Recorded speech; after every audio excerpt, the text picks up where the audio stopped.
Tambuche tuzapeji yashatu na munana. Ebi byona umunyishengero kazabwa mbere nyuma bazyo umurukiko rw'umurundo rwana na gumwe urw'umwaka urwa mushanga SACCO aho bashanjire ngo bwa nyuma yo kubihaho umushoro gw'ibicwe ka 30 harigana ubwa hato mwaka gumwe gutugonka SACCO eji ebasize gukora amagobaga biliyoni 1 na miliyoni rushanju kaga na mukaga utireho n'imigabo ya biliyoni 9 na miliyoni rukaga 28 ngo konka bahurire ngo government neyenda umuntu wa burijo maganya gumushoro eci nyakikongora zire ngo nikikafuhe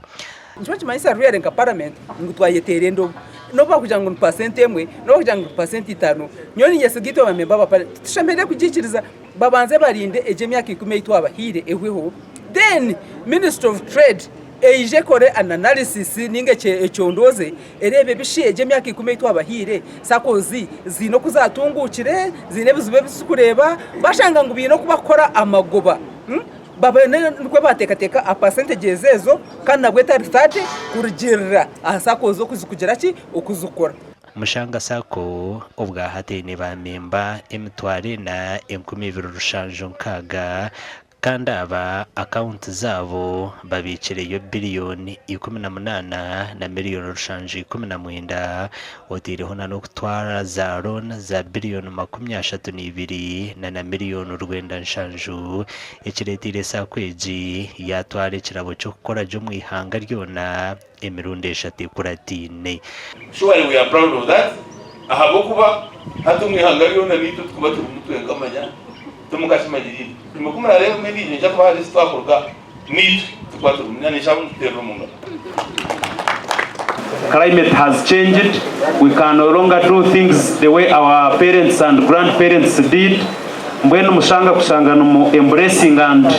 promoting insurance n'ekintu cyamani kandi twareba ngo numbe tukora akantu ka environment twakatamu munonga.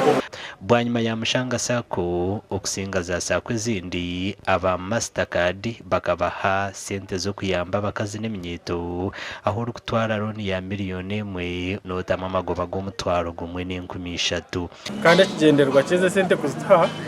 zikaba zizyo kuyamba imyito n'abacyara abateganisibwe COVID-19 bakazitangza bahere ahamagoba gace make miliyoni 1 bateka mu mutwaro gumwe n'13 and so far twakize biliyoni 2 zitero menyeto n'abacyara.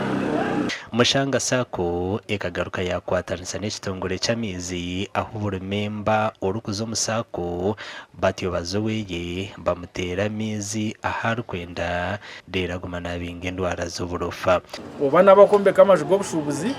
nibikizwa kutunga rono zamiza bakazitasiyo mu majwago obe n'abamashomero so ejo nono nunje nayo kandi amagoba gayo make miliyoni 1 memba wita natekamu shirinje mutwari ibyo kwikirisa Nyenda kushaba abantu abatine accounts muri mushanga SACCO abo kwa twine branches 12 na outreaches 3 ya Kahunga ya Katonya na ya Bahanga hatwa se members bakurenga emtare 5 beno rango umuntu wabo tagire mu mushanga SACCO no ferirwe ruyari nabwanyuma bamemba barunzire bodensia aho girvaziyo bafaci bamugariro mu ntebe ngaciya pasoni Nema Patricia nkomuhandiki rero Barije Matia nkomubici hamwe n'abandi ubwa hato mushanga SACCO ene branch 13 aharumwe yakabwohe Shuku Borere Marinde Bwizubwera Mbara hamwe na n'izindi makuru agagasha kwa mayiko atwakiri.